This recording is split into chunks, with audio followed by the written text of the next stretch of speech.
All right, welcome back to The Explainer. Today, we are unpacking an absolutely wild tactical mission where a crew of elite mercenaries goes head to head with a syndicate of international gangsters. We're going to break down the crazy complex strategies, some truly devastating betrayals, and the intense combat psychology driving this whole story.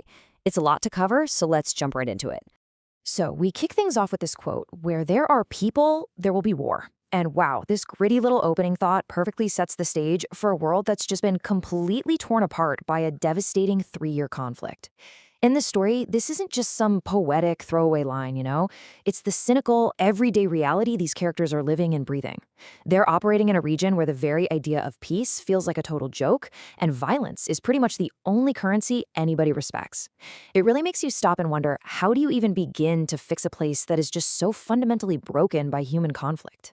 And that leads us to what's really fascinating here. The narrative tracks this team of incredibly jaded guns for hire who get tacked by the International Peace Foundation, the IPF, to pull off the impossible. Keep in mind, these mercenaries are not your typical shiny heroes. They're in it for the money, their survival, and those sweet danger subsidies. But suddenly, they're hired to escort a project manager named Lucy Chen, along with a convoy that is a literal lifeline for starving refugees. It's just this brilliant clash of motives, right? You've got seasoned killers who are suddenly hired to protect the very seeds of life and peace. To put that into perspective, let's look at the absolute extremes of our mission briefing. On one hand, you have the IPF cargo. We're talking life-saving food, seeds, and water purifiers that these farmers desperately need before the rainy season hits. And on the flip side, the gangster threat, illegal weapons, and the impending deployment of Agent Orange, a horrifying chemical weapon that would cause mass casualties among totally innocent refugees. So it's literally life-saving agricultural cargo up against a catastrophic chemical threat. The stakes here absolutely could not be higher. Okay, moving into Act 1, the setup and the squad. Who exactly is crazy enough to take this on? Well, we open with this incredibly tense hostage rescue that tells us everything we need to know about the squad's dynamic. At the helm is Captain Gao. He's this hardened veteran from the Hunter School in Venezuela, and he's all about that strict, zero mistakes leadership. But then, on the totally opposite end of the spectrum, you have Kim. Kim is a hotshot sniper. He's incredibly skilled, sure, but he's reckless. He really only cares about his payday and his ego. And let me tell you, the friction between Gao's ultra-disciplined approach and Kim's hot-headed, lone wolf vibe creates some amazing tension right from the jump. Let's track how this actually plays out, because it goes south fast. What starts as a basic escort mission just spirals into a total nightmare of tactical failures. At noon, they roll out. By 1 p.m., the brutal desert heat completely overheats their truck's engine. They're out of cooling fluids, so they have to pivot to a supposedly safe government checkpoint. But by 2 p.m., what was supposed to be a quick pit stop to literally just cool down the engine turns into the terrifying discovery of that Agent Orange. It is a textbook example of how a single, simple, mechanical failure in a hostile zone can completely derail your entire mission. Basically, the squad walks straight into a trap. They realize, way too late, that this military checkpoint has been completely overrun.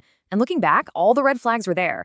The original commander, Gates, mysteriously dead. These so-called government soldiers are sweating bullets and wearing clothes that look suspiciously like gangster gear.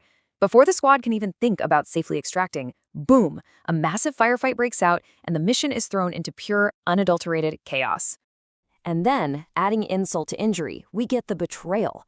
The squad discovers they've been sold out by two of their own guys, Victor and Gray. These two purposefully led the team right to that compromised checkpoint. Why? Simply because the gangsters promised them a huge payout and totally new identities. It's a brutal reminder that in this kind of war zone, loyalty comes with a deadly price tag. It's just gut-wrenching for the team because suddenly they realize they aren't just fighting the guys outside the wire, they're fighting the enemy from within. But right in the middle of all this gunfire and betrayal, we get this unexpectedly poetic moment. Veteran Captain Gao takes a second to mentor our hot-headed sniper, Kim, on the actual philosophy of combat focus. Gao tells Kim that his impulsive, fiery nature is exactly that, fire, and only water can extinguish it. He says the heart should be like water. It's actually a super profound lesson on emotional regulation. If you panic or let your ego take the wheel in a life-or-death situation, you're dead. You have to be fluid, calm, and 100% grounded. So how do you actually achieve that kind of zen under fire? Gao breaks it down into 3 rigorous tactical rules. First, thread the needle, which is all about finding total, unbreakable focus. Second, be like a stone. When you're looking through that sniper scope, there can be zero sound, zero breathing, and absolutely no trembling. And third, always have a plan B. These 3 steps are huge. This is the exact framework that transforms Kim from a selfish lone wolf complaining about his 20% danger subsidy into a locked-in, disciplined operator. And man, he is going to need it for what happens next. Because the real test arrives immediately. Gao takes a severe, nasty hit to his hand and goes down. The enemy is literally closing in on the empty house they're hiding in, and the remaining squad is just getting pushed to their absolute breaking point. Since Gao can't shoot anymore, he has to hand his customized M14 rifle straight over to Kim. It's the ultimate passing of the torch. Kim is now forced to step up as the lead sniper and take command of this fractured, exhausted team while heavily armed gangsters swarm their position.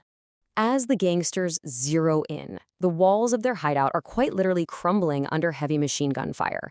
And that's when we get this unforgettable line from Mike. "I think this is my 9th life. I won't let you go, bastard." This right here sets up one of the most heartbreaking moments of the whole explainer.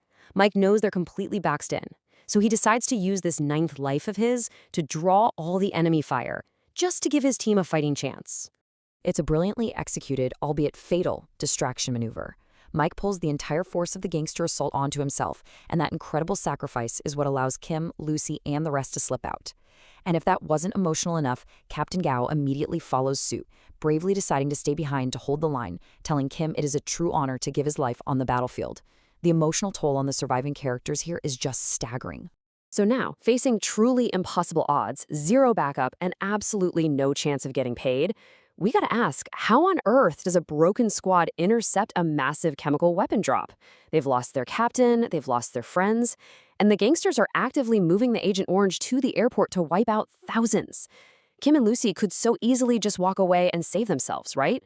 But they don't. They choose to stay and stop that convoy. What follows is just breathtaking tactical execution. It all comes down to this grueling final shootout in the valley, and honestly, it's basically a suicide mission. Kim manages to hit this unbelievable 1.6-kilometer sniper lock-on to stop the transport truck. But wait, it's a decoy truck trap. The truck they disabled is completely empty. This brutal reveal forces them right out of their safe vantage point and down into this desperate, messy, close-quarters combat against the gangster boss and his remaining crew. Down in the valley, right in the absolute heat of battle against the boss, Kim's sniper rifle clicks empty. He's totally out of bullets. But this is exactly where those earlier training steps pay off so beautifully. Kim relies on Gao's 3rd rule: always have a plan B. Working in perfect sync with Lucy, they totally outsmart the enemy. They don't win with ego, and they don't win with some flashy Hollywood sniper shot. They win through intense discipline, pure resourcefulness, and teamwork, successfully destroying that Agent Orange threat right before it can reach the airport. To wrap things up today, the director hits us with this deeply poignant meta message about the real toll of all this conflict. After the smoke clears, after all the gunfire, the sacrifices, the betrayals, we're left with this lingering thought: I will only hope that human wars will only happen in the virtual world. It's such a powerful summary that completely strips away that fun action movie glamour, dropping us right back into the devastating real-world cost of human conflict. It leaves you wondering, in a world where human nature seems so permanently wired for violence, is true peace actually achievable anywhere outside of fiction? Definitely something to chew on. Thanks for hanging out, and I'll catch you on the next explainer.